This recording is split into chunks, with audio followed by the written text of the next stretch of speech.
Hello and welcome back to our channel. So today in this video, we are going to discuss about how to use Afterpay at Walmart. So without wasting much of our time, let's get straight into the video.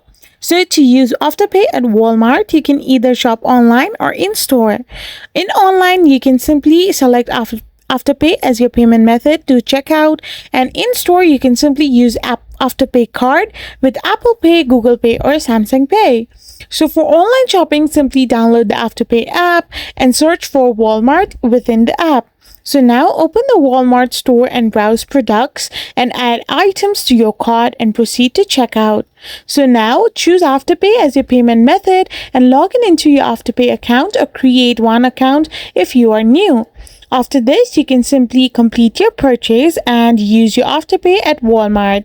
I hope you found this video helpful, so don't forget to hit that subscribe button and do give us a thumbs up. We will be back again with more informative videos like this.